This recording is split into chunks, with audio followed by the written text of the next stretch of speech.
ஜோதிட அன்பர்களுக்கு வணக்கம். சென்ற வகுப்பில் ராசிகளின் தன்மை பற்றி கற்றுக்கொண்டோம். இப்பொழுது அதனுடைய தொடர்ச்சியாக சரம் ஸ்திரம் உபய ராசிகளுடன் மற்ற பஞ்சபூத தத்துவங்களையும் இணைத்து கற்கப் போகிறோம். சென்ற வகுப்பில் நாம் ராசிகளின் தன்மையில் ஆண் ராசி, பெண் ராசி என்றும், ஒற்றைப்படை ராசி, இரட்டைப்படை ராசி என்றும்,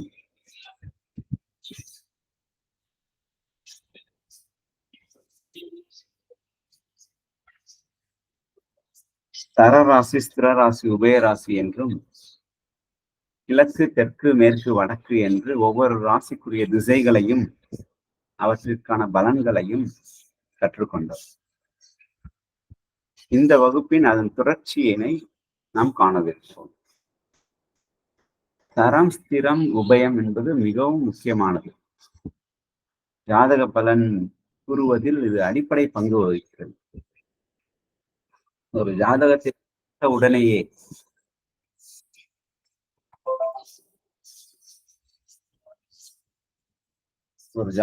பார்த்த உடனேயே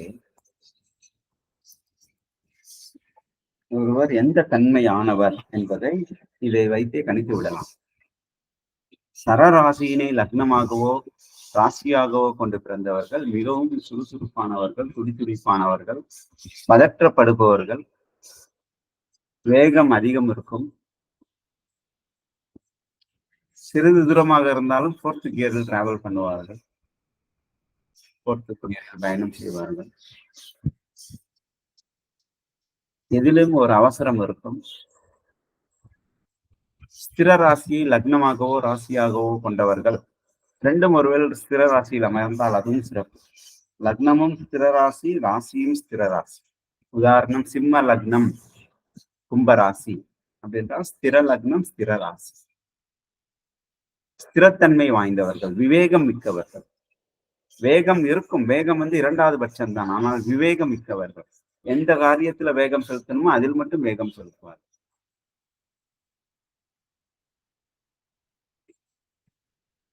இதற்கான அடிப்படை தான் இந்த சரஸ்திர உபயம் என்பது. மூன்றாவது, உபய ராசியில் பிறந்தவர்கள் மிகவும் பொறுமையானவர்கள், மிகவும் அமைதியானவர்கள், அனைத்தையும் மெதுவாக செய்பவர்கள், அனைத்தையும் உணர்ந்து முழுமையாக அனுபவித்து செய்பவர்கள், மற்றவருக்கு முழுமையாக உபயோகப்படக்கூடியவர்கள். உபய ராசியை லக்னமாகவோ ராசியாகவோ கொண்டு பிறந்தவர்கள். இரண்டும், லக்னமும் ராசியும் உபய ராசியிலேயே இருந்தால், உபயம் மிதுனம், கன்னி, தனுசு, மீனத்திலேயே இருந்தால் அவர்களுக்கு இந்த மூன்றும், இந்த சொன்ன தன்மை அனைத்தும் பொருந்தும்.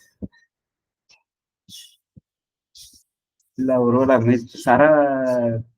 சர வீட்டை லக்னமாகவும் உபய வீட்டை ராசியாகவும் கொண்டால் அதற்கேற்றாற் போல் நாம் பலன்களை பிரித்து பார்க்க வேண்டும்.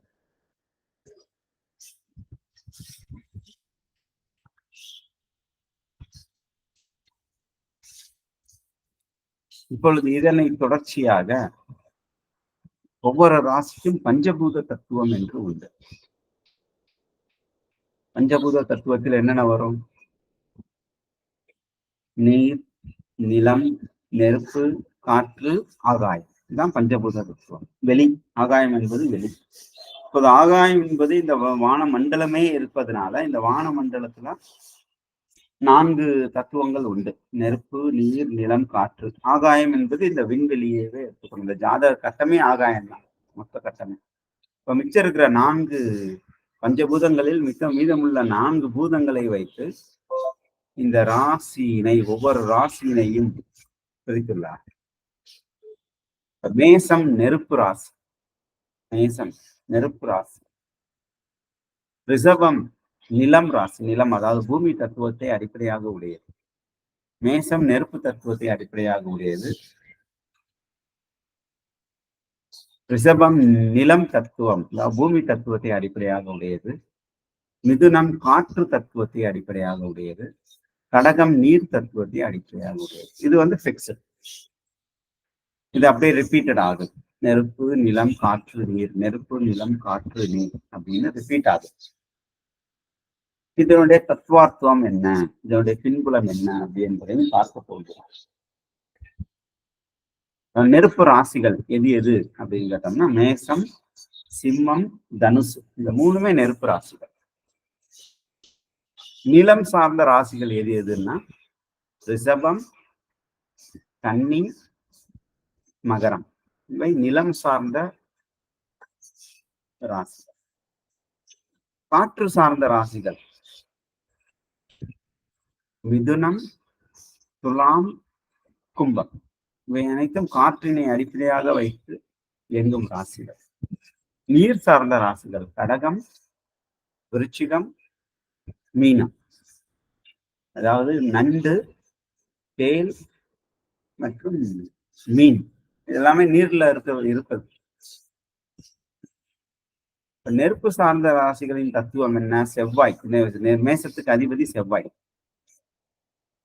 அதே மாதிரி சிம்மத்துக்கு அதிபதி சூரியன். ரெண்டுமே நெருப்பு கிரகங்கள், அதனால அது நெருப்பு சார்ந்த ராசிக்கு வரும். குருவும் ஒரு வகையில் நெருப்பு, ஆனால் அந்த அளவுக்கு சூரியன் செவ்வாய் அளவுக்கு உஷ்ணமான கிரகம் இல்லை.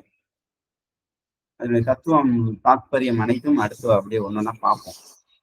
அதே மாதிரி நிலத்தத்துவம், நிலத்தத்துவத்துக்கு ரிஷபம் அதாவது சுக்கிரன், கன்னிக்கு அதிபதி புதன், அப்புறம் சனி. இந்த மூணு கிரகமும் சுக்கிரன், புதன், சனி, இந்த மூணு கிரகமுமே நிலத்தை அடிப்படையாக வைத்து இயங்கும் ராசிகள்.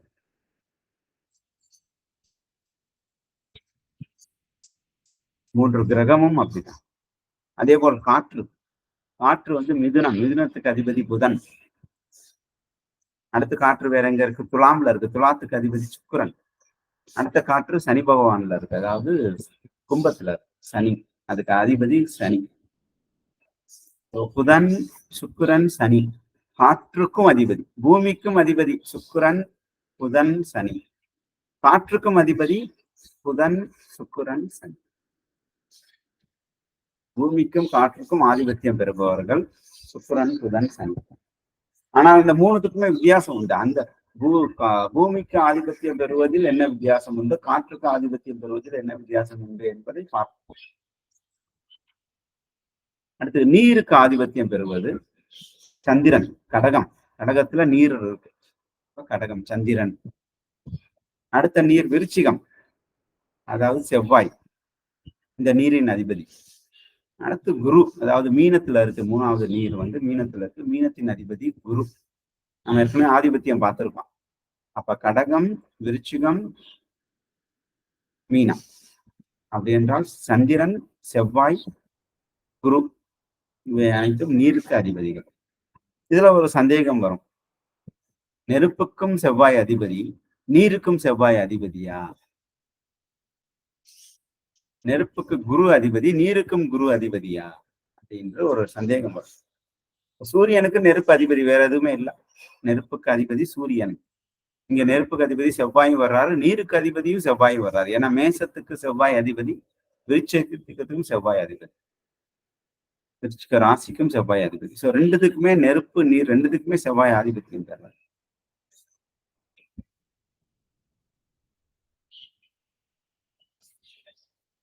நெருப்பினை நீர் அழிக்கும். குறைவான நெருப்பு இருக்கு, அதிகமான நீர் இருந்தால் நெருப்பினை நீர் அழிக்கும். ஒருவேளை நீர் கம்மியா இருக்கு, நெருப்பு அதிகமாகுச்சுன்னா அந்த நீர் நெருப்பினால் ஆவியாகிவிடும். ஆவியாகி மேகமாகி திரும்பவும் அதனுடைய நெருப்பு பற்று திரும்பி அது நீராக, மழை நீராக வரும். ஃபில்டரைசேஷன் ப்ராசஸ் இந்த நெருப்பு நீர் தத்துவத்துல நடக்குது. இதுல செவ்வாய் வந்து நெருப்பு மேலோங்கி இருக்கா, நீர் மேலோங்கி இருக்காங்கன்றதையும் பார்ப்போம். அதே மாதிரி குரு பகவானுக்கு நெருப்பு மேலோங்கி இருக்கா, நீர் மேலோங்கி இருக்கா என்பதையும் பார்ப்போம்.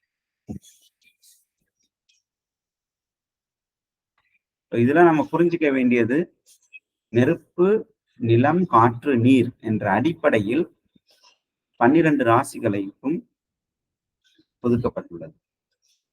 இதெல்லாம் காரண காரியம் இல்லாம இல்ல, இதை எளிமையாக ஞாபகம் வைத்துக் கொள்வதற்கு நாங்க கிளாஸ்ல ஒரு அக்ரோனியம் யூஸ் பண்ணுவோம். சுருக்கு எழுத்துக்கள் யூஸ் பண்ணுவோம். ஃப்ளா அப்படின்னு சொல்லுவோம். ஃப்ளா, FLAW. ஃபயர், லேண்ட், ஏர், வாட்டர். ஃபயர், லேண்ட், ஏர், வாட்டர். ஃப்ளா. அதான் நெருப்பு, நிலம், நீர், காற்று, நீர். நெருப்பு, நிலம், காற்று, நீர். இதை அடிப்படையாக வைத்து நம்ம ஈஸியா குறிச்சுக்கலாம். இதனுடைய தாத்பரியம் புரிஞ்சிச்சுன்னா அந்த ஆர்டர் மாறவே மாறாது. பூமிக்கு யாரு தத்துவம்? பூமி தத்துவத்துக்கு யார் அதிபதி? சுக்கிரன், புதன், சனி. காற்று தத்துவத்துக்கு யார் அதிபதி? புதன், சுக்கிரன், சனி. என்றால் வேறு வேறு வீடு, ஒரே வீடு இல்ல, வேற வேற வீடு. பூமி தத்துவத்துக்கு ரிஷபம், கன்னி, மகரம். காற்று தத்துவத்துக்கு மிதுனம், துலாம், கும்பம். இந்த அடிப்படையில தான் இந்த கட்டங்கள் வகுக்கப்பட்டது. இது எல்லாம் அனைத்து கிரகங்களுக்கும் பொருந்தும், அனைத்து ராசிகளுக்கும் பொருந்தும். இதை வைத்து எப்படி பலனோட மேட்ச் பண்றது, பலனுடன் எப்படி பொருத்துவது? ஒரு ஜாதகம் எடுத்துக்கிறோம். ஒருத்தருக்கு கடக ராசி, கடக லக்னம் இருக்குன்னு வச்சுக்கோ. அவர் நீர் தத்துவத்தில் பிறந்துள்ளார். நீர் அவருக்கு ரொம்ப பிடிக்கும். வாட்டர் சம்பந்தப்பட்ட அலர்ஜியா அவருக்கு வராதுன்னு சொல்லலாம். ஃபால்ஸ் பார்த்தாருன்னா, எங்க ஃபால்ஸ் பார்த்தாலும் போய் குளிக்க போயிடுவார். அல்ல மலையில் நனைந்தாலும் அவருக்கு ஒன்றும் பெருசா ஆகாது. மலையில் நனைய பிரியப்படுவார். நீர் தத்துவத்தை அடிப்படையாக கொண்டவர். நீரில் பயணம் செய்வதற்கோ, நீரில் குளிப்பது, நீரில் அப்படியே ரொம்ப நேரம் இருக்கிறதுக்கெல்லாம் பிரியப்படுபவர். என்றால் கடகம் லக்னமாக கொண்டவர்கள் நீர் ராசி. மேசத்தை லக்னமாக கொண்டவர்கள் நெருப்பு. அவங்க பெருசா வெயில் பெருசா பாதிக்காது. அப்படியே இருந்தா கூட லேசா வேர்க்குருவாக அப்படியே தட்டி விட்டு போயிட்டே இருப்பாங்க. ஒன்றும் பெருசா அதுக்குன்னு அடுப்பு பக்கத்துல வேலை பார்க்கறது அவங்களுக்கு பிடிக்கும். பஸ்ல போய் எங்க போய் உட்காருவாங்கன்னா இன்ஜின் பக்கத்துல போய் உட்காருவாங்க. என்றால் அந்த சூடு அவங்களுக்கு, அவங்க வீட்டுல பாத்தீங்கன்னா அவங்க இருக்கிற இடத்துல வெயில் படுற மாதிரி இடமாகவே அதிகமாக இருக்கும். சூடு அதிகமா இருக்கிற மாதிரி இருக்கும். அவங்க உடம்பே சூட்டு உடம்புன்னு சொல்லுவோம். ஆனால் பெண்களுக்கு இது ஆகாது. சூட்டு அதிகமா இருந்துச்சுன்னா மாதவிடாய் பிரச்சனை போன்ற கோளாறுகள் ஏற்படுத்தி கொடுக்கும்.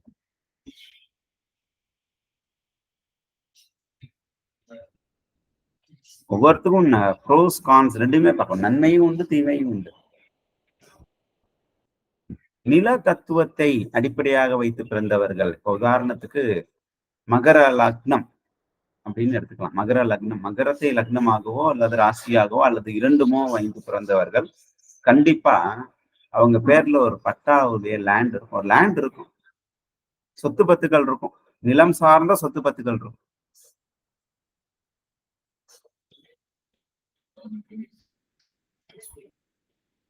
தீர்க்கமாக இருப்பவர்கள் நிலம். பொறுமையும் உண்டு. சரமாகவே இருந்தாலும் பொறுமை உண்டு. எடுத்த முடிவில் கச்சிதமாக இருப்பவர்கள். விவசாயம் அவங்களுக்கு நன்கு வரும். என்றால் பூமி சார்ந்தது. மழையே இல்லாட்டினா கூட ஏதாவது கம்பு, கேழ்வரகு அந்த மாதிரி பயிர்கள் பயிரிட்டு விவசாயம் செய்வாங்க. விவசாயத்தில் ஈடுபாடு உடையவர்கள். நிலம் சார்ந்த போக்குவரத்துகளில் ஈடுபாடு உடையவர்கள்.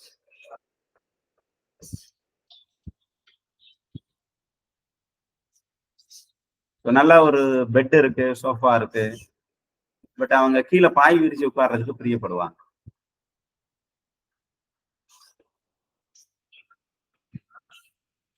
உடல் உழைப்புக்கு முக்கியத்துவம் தருவாங்க. பூமியுடைய தாற்பயம் அனைத்தும் பொருந்தும்.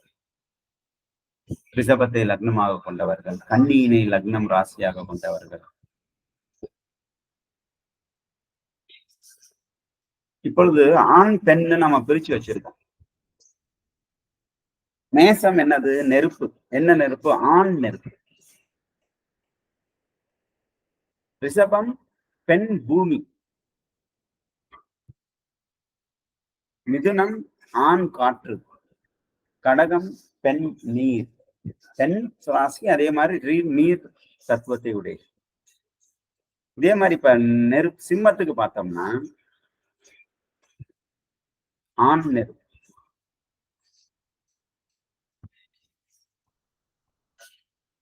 நெருப்பு இருக்கிற இடத்துல எல்லாம் ஆண் வருது, பூமி இருக்கிற இடத்துல எல்லாம் பெண் வருது. பெண் ராசிக்கு உடையது, பெண் ராசிக்கு உடையது. இரட்டைப்படை ராசின்னு பார்த்தோம் இல்லையா சென்ற வகுப்புல. பூமி. காற்று இருக்கிற இடத்துல எல்லாம் ஆண் உடையது, ஆணுடைய தன்மை உடையது, ஆண் ராசி. நீர் உள்ள இடத்தில் பெண் தன்மை, பெண் ராசி.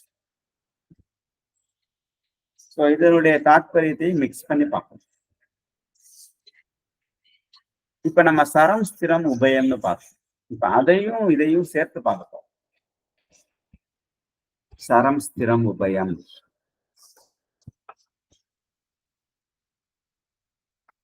இப்ப இந்த நான் காட்டிருக்க இமேஜ்ல தெளிவா ராசிகள் உட்பட உண்டு. 9 கட்டங்கள், 12 கட்டங்கள். சரம் ஸ்திரம் உபயம், நெருப்பு நிலம் காற்று நீர், ஆண் பெண், இந்த மூன்றையும் வைத்து ஒவ்வொரு ராசிகளின் தாற்பயத்தை நாம் இப்பொழுது கற்போகிறோம். மூணையும் மெர்ஜ் பண்ணி. மேசத்தை லக்னமாக கொண்டவர்கள் சர நெருப்பு ஆண் ராசி. சர நெருப்புன்னு என்ன அர்த்தம்? இப்ப இன்னொரு நெருப்பு எது கரெக்டா சொல்லுங்க? சிம்மம். சிம்மத்துல நெருப்பு இருக்கு, நம்ம ஏற்கனவே பார்த்திருக்கோம். சிம்மத்துல நெருப்பு இருக்கு, ஆனா அந்த நெருப்பு ஸ்திர நெருப்பு. இதே நெருப்பு வேற எங்க இருக்கு? தனுசுல இருக்கு. தனுசுல அதே நெருப்பு இருக்கு, அது உபய நெருப்பு. இப்ப ஒரே நெருப்பு சர நெருப்பாகவும், மேசம் சர நெருப்பாகவும், சிம்மம் ஸ்திர நெருப்பாகவும், தனுசு உபய நெருப்பாகவும் உண்டு. அப்படி என்றால் என்ன பொருள்? மேசம் சர நெருப்பு, காட்டு தீ, சர சரன்னு எரியும், 103 டிகிரி வெப்பம், இங்க போய் நின்னாலும் அடிக்குது, அது சர நெருப்பு. ஸ்திர நெருப்புன்னா என்ன அர்த்தம்? ஸ்திர நெருப்புன்னா நம்ம கண்ட்ரோல்ல இருக்கு. வேணும்னா அதிகப்படுத்திக்கலாம், வேணாம்னா கொஞ்சம் குறைச்சிக்கலாம். இப்ப அடுப்பு எரியுதுன்னு வச்சுப்போம், விறகடுப்பு எரியுது. விறகடுப்பு ரொம்ப எரிச்சுன்னா என்ன பண்ணுவோம்னா 2 விறகை எடுத்து வெளியே போட்டுருவாங்க. ஸ்திர நெருப்பு. என்ஜின் பக்கத்துல உட்காராங்க, ரொம்ப ஹீட்டா இருக்கு, கொஞ்ச நேரம் இன்ஜின் ஆஃப் பண்ணிட்டு கொஞ்சம் ரெஸ்ட் எடுப்போம். கார் ஓட்டுறவங்களுக்கு தெரியும்.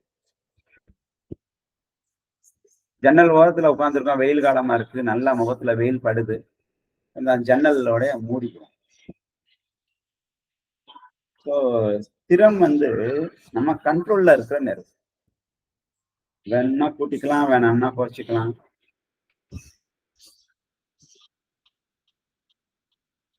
உபய நெருப்பு முழுவதுமாக பயன்படுது. பூஜை அறையில் உள்ள தீபம் உபய நெருப்பு.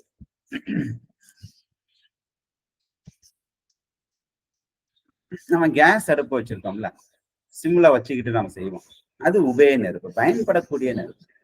தேவையில்லைன்னா ஆஃப் பண்ணிடலாம், ஆஃபே பண்ணிடலாம். ஸ்திர நெருப்பு அப்படி இல்லை, ஆஃப் பண்ண முடியாது, பட் நம்ம தற்காத்து கொள்ளலாம். ஜன்னலை மூடிக்கலாம், கொடைய வச்சுக்கலாம், இன்ஜினை கொஞ்சம் ஆஃப் பண்ணலாம், இன்ஜின் சூடு அதிகமாயிடுச்சுன்னா. அது ஸ்திர நெருப்பு. உபய நெருப்பு நமக்கு வேணுங்கிறப்ப மட்டும் உபயோகம், வேணுங்கிறப்ப மட்டும் எடுத்துக்கலாம். இப்ப மேசம் சர நெருப்பு, சிம்மம் ஸ்திர நெருப்பு, தனுசு உபய நெருப்பு. அதனாலதான் சரம் நெருப்புக்கு செவ்வாய் ஆதிபத்தியம் பெறுகிறார். மேசத்துல வருது செவ்வாய் ஆதிபத்தியம். ஸ்திர நெருப்புக்கு சூரியன் ஆதிபத்தியம் பெறுகிறார். உபய நெருப்பு தீபம் ஏற்றுதல், பூஜை அறையில் விளக்கு ஏற்றுதல், முழுவதுமாக பயன்படக்கூடிய நெருப்பு. மெழுகுவர்த்தி ஏற்றுதல், கரண்ட் போயிடுச்சு மெழுகுவர்த்தி ஏற்றுவோம், கரண்ட் வந்துருச்சுன்னா ஆஃப் பண்ணிடுது. கரண்ட்லயும் ஒரு நெருப்பு இருக்கு, அது ஸ்திர நெருப்பு. கரண்ட் ஒரு வெப்பம் இல்லாம அந்த கரண்ட் வேற பார்க்கும். கரண்ட் இருந்துச்சுனாலே வெப்பத்தன்மை அங்க சூழ்ந்து இருக்குன்னு அர்த்தம். சர நெருப்பு, ஸ்திர ஸ்திர நெருப்பு உபய நெருப்பு. தனுசு உபய நெருப்பு அதிபதி குரு. மேஷம் சர நெருப்பு அதிபதி செவ்வாய். சிம்மம் ஸ்திர நெருப்பு அதிபதி சூரியன். எதுக்கு செவ்வாய் ஆதிபத்தியம் பெறாரு மேசத்துக்குன்னா இதுதான் காரணம். செவ்வாய் நெருப்பு கிரகம். நெருப்பு போல் ஆணாக இருக்கும் பொழுது நெருப்பு போலாகவும், அதே பெண்ணாக மாறும் பொழுது விருச்சிக ராசிக்கு ஆதிபத்தியம் பெறும் பொழுது செவ்வாய் ஸ்திர நீராகவும் மாறுகிறது. நெருப்புக்கு பார்த்தோம். இதே நிலத்துக்கு பார்ப்போம். ஸ்திர நிலம், ரிஷபம் ஸ்திர நிலம். வேற எங்க நிலம் இருக்கு? கன்னியில இருக்கு. உபய நிலம். வேற எங்க நிலம் இருக்கு? மகரத்துல இருக்கு. சரநிலம். அது என்ன சரநிலம்? மகரம் சரநிலம்னா கண்ணுக்கு எட்டிய தூரம் இருக்கிற லேண்டு. ஏதோ ஒரு படத்துல சொல்லுவாங்க, சரத்குமார் சொல்லுவார், இது பாருங்கம்மா கண்ணுக்கு எட்டிய தூரம் இருக்கிறதுலாம் நம்ம இடம் தான் அப்படின்னு சொல்லுவார். நட்புக்காகன்னு ஒரு படம் நினைக்கிறேன். உனக்கு வேணுங்கிறதே எடுத்துக்கோ அப்படின்னு தங்கச்சி கிட்ட சொல்லுவாங்க. அந்த டயலாக் வர்ற மாதிரி வரும். அதுக்கு பேர் சரநிலம். ஸ்திர நிலம், சரநிலம் மகரம், சனி அதிபதி. ஸ்திர நிலம் ரிஷபம், ஸ்திர நிலம் ரிஷபம், சுக்கிரன் அதிபதி. ஸ்திர நிலம்னா 4 கிரவுண்ட் இடம் அப்படின்னு சொல்றாங்க இல்லையா? 3 கிரவுண்ட் இடம், 1 கிரவுண்ட் இடம். இது ஸ்திர நிலம். வயக்காடு, வயல். இங்க வந்து நஞ்ச அது புஞ்ச, அங்க வந்து நெற்பயிர் போட்டிருக்கு, அங்க கரும்பு போட்டு ஒரு அளவீடுக்குள்ள வர்றது. ஸ்திர நிலம் என்பது ஒரு அளவீடுக்குள்ள வர்றது.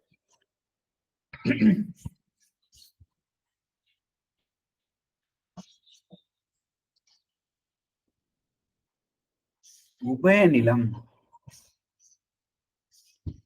ஒரு வீடு கட்டியிருக்கோம். அந்த வீட்டுல எப்படி பிரிக்கிறோம்? இது பூஜை அறை, இது வரவேற்பறை, இது படுக்கை அறை, இது சமையல் அறைன்னு பிரிக்கிறோம் இல்லையா? ஒரே நிலம் தான். கண்ணு கெட்டிய தூரம் தெரிகிறது சரநிலம். ஒரு குறிப்பிட்ட அளவைக்குள்ள அடக்குறது, 1 கிரவுண்டு 2 கிரவுண்டுன்னு அடக்குறது, அது ஸ்திர நிலம். உபய நிலம் என்பது நமக்கு அந்த நிலம் எதுக்கு உபயோகப்படுதோ, சமையல் அறை, பூஜை அறை அப்படின்னு சொல்றோம்ல, அது எல்லாமே சேர்ந்தது உபய நிலம். உபய நிலத்துக்கு அதிபதி புதன்,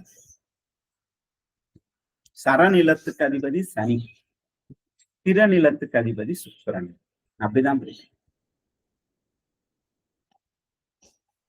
ரிஷபம் ராசியினை லக்னமாகவோ ராசியாகவோ கொண்டவர்கள் ஸ்திர நிலம், ஸ்திர நிலத்துக்கு அதிபதி.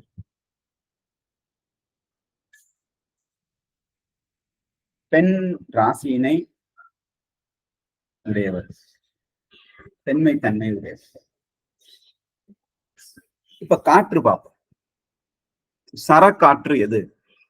சரக்காற்று நல்லா தேடி பாருங்க. சரக்காற்று, சரம், துலாம் சரக்காற்றில் வருது. துலாம், துலா ராசி சரக்காற்றில் வருது, ஆண் தன்மையுடையது. ஸ்திர காற்று எது? கும்பராசி ஸ்திர காற்று. உபய காற்று மிதுனம் உபயம் காற்று. சரக்காற்றுன்னா என்னன்னா சூறாவளி, பொச பொசன்னு ஆடி மாசம் காற்று பொச பொசன்னு அடிக்கும். அப்படியே மண்ணு எல்லாத்தையும் அள்ளிட்டு வரும். சில நேரத்துல மரத்தையும் சாட்சி வரும். மர இலைகள் எல்லாத்தையும் உதிர்ந்து வரக்கூடிய இலைகள், பச்சை தன்மையுடைய இலைகள், கொம்புகள் அனைத்தையும் அடித்து தாக்கி விடும். மரத்தையே சில நேரத்துல சாட்சி. அது சரக்காற்று. ஸ்திர, அதுதான் துலாம்ல இருக்கு சரக்காற்று. ஸ்திர காற்று என்பது கும்பத்துல இருக்குது. பஸ் ஜன்னல் ஓரத்துல உட்காந்து பயணம் செய்யறோம், அந்த காத்து அப்படியே முகத்துல அடிக்கும், நல்லா இருக்கும், பொச பொசன்னு அடிக்கும். ஒரு நாள் ரொம்ப காத்தடிச்சு, சில பேருக்கு மூச்சு முட்டுற அளவு காத்தடிக்கும். உடனே அந்த ஜன்னலை லேசா பாதி சாதிச்சிருவாங்க, பாதி க்ளோஸ் பண்ணிடுவாங்க, மிச்சம் பாதியில வர்ற காத்து நல்லா இருக்குன்னு அப்படியே விட்டுருவாங்க. அது ஸ்திர காற்று, நம்ம கட்டுப்பாட்டுக்குள்ள வர்றது ஸ்திர காற்று.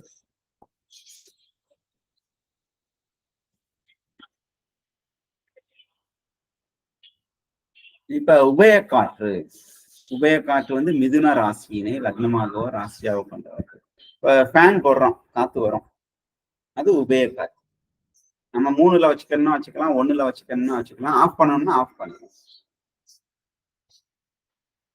ஈஸியா கட்டுப்படுத்தலாம். 0 கூட ஆக்கிடலாம், அதிகமா பண்ணணும்னா பண்ணுவோம். அது ரொம்ப அதிகமா பண்ண முடியாது. ஒரு 3 பாயிண்ட் 4 பாயிண்ட் தான் அந்த ரெகுலேட்டரை வச்சு மாற்ற முடியும். அது உபய காற்று. ஏசியில வர்ற காற்று உபய காற்று. டிகிரி வேணுங்கிற டிகிரி 23 டிகிரி வச்சுக்கலாம், 18 டிகிரி வச்சுக்கலாம். அதுக்கேற்ற மாதிரி கூலிங் அதிகமாகும் கம்மியாகும். அது உபய காற்று. இதை அடிப்படையாக வைத்துதான் இந்த காற்று ராசிகளை பிரித்துள்ளனர். மிதுனம், துலாம், கும்பம். துலாம்ல இருந்து ஆரம்பிக்கணும். சரக்காற்று, ஸ்திர காற்று கும்பம், உபய காற்று மிதுனம். அடுத்தது நீர்.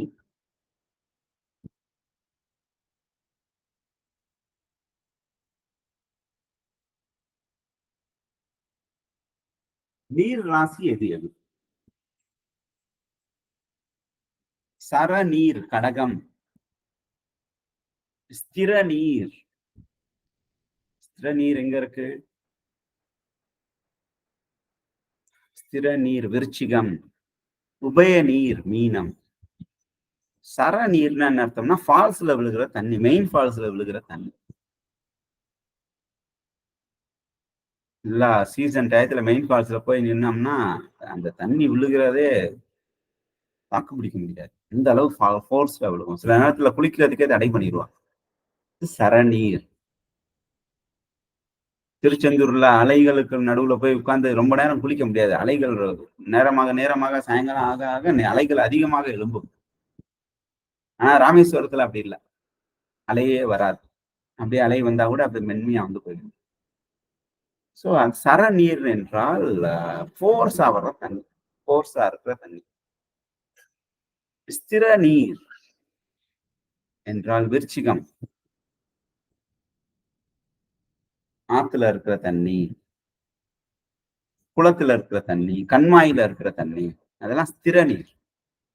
வேணும்னா பயன்படுத்திக்கலாம், வேணும்னா விட்டுடலாம், ஆடு மாட்டுக்கு குடிக்க கொடுத்துடலாம், இல்லைன்னா நம்ம குளிக்கலாம், வயக்காட்டுக்கு யூஸ் பண்ணிக்கலாம். பல்வேறு பயன்பாடுகளுக்கு உருப்படும். ஆனாலும் பயன்பாடு இல்லாமலும் போகும் சில குளத்துல தண்ணி இருந்துச்சுன்னா.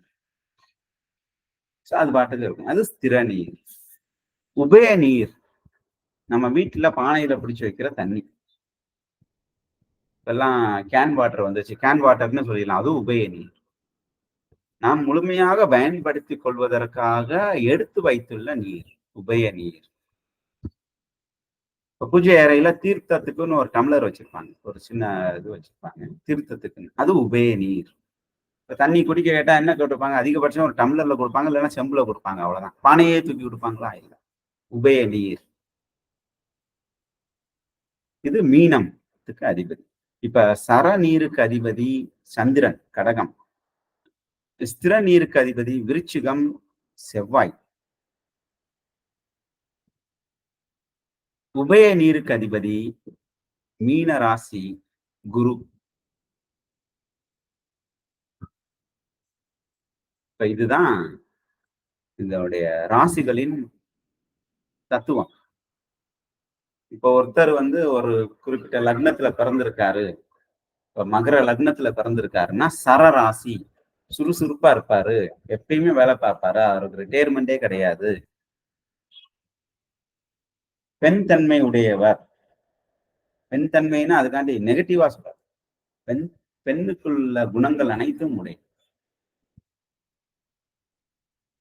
நிலத்தினை அடிப்படையாக கொண்டவர். சொத்து பத்தி எல்லாம் வாங்குவார், வீடு கட்டுவார். மகர ராசியில் லக்னமாகவோ ராசியாக கொண்டு பிறந்தவர்களுக்கு கண்டிப்பா சொத்து, நிலம் சார்ந்த சொத்துக்கள் இருக்கும். ஜாதகம் கொண்டு வருவாங்க. மகர லக்னம் மகர ராசி இருக்கு. அவருக்கு ஒரு பெட்டி கடை வச்சு கொடுக்க போறோம், பையன் 10th படிச்சிருக்கான், பெட்டி கடை வச்சு கொடுக்க போறோம் அப்படின்னு சொல்லுவாங்க. ஆரம்பிக்கலாமான்னு கேட்பாங்க. இந்த பையன் ஒரு இடத்துல உட்கார மாட்டான். பெட்டி கடை உட்கார்ந்தா பெட்டி கடையில தானே உட்காரணும். அந்த பையனால ஒரு இடத்துல உட்கார முடியாது. பெட்டி கடை அவருக்கு செட் ஆகாது. சிம்பிளா சொல்லிடலாம், வேற எதுவுமே பார்க்க வேண்டாம். கிரகங்கள், திசைகள், கோச்சாரம் எதுவுமே பார்க்க வேணாம். லக்னம், ராசி. சரத்தினை ராசியாக கொண்டவர் எப்படி ஒரே இடத்துல உட்கார முடியும்? அவருக்கு அலைஞ்சு திரிகிற வேலை தான் பிடிக்கும். இப்ப என்ன பண்ணிட்டு இருக்காருன்னு கேட்டா, டிரைவரா இருக்காருன்னு சொல்லுவாங்க. அப்ப மகர லக்னம், மகர ராசி ஒரு இடத்துல இருக்க மாட்டாங்க. ஒருவேளை ஒரே இடத்தில் உள்ள தொழில் செய்தாலும் அவர் அலைந்து திரிந்து கொண்டு, ஒருத்தர் விவசாயியா இருக்காருன்னு வச்சுப்போம். ஒரே இடத்துலதான் விவசாயம் பண்றாரு. வீட்டுக்கும் தோப்புக்கும் டெய்லி 3-4 வாட்டி போயிட்டு வருவார். வீட்டுக்கும் காட்டுக்கும் விவசாய நிலத்துக்கும்.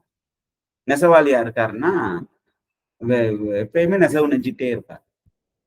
அலுவலகத்துல அதிகாரியா இருக்காருன்னா அவர் ரூம் செகண்ட் ஃப்ளோர்ல இருக்கும்.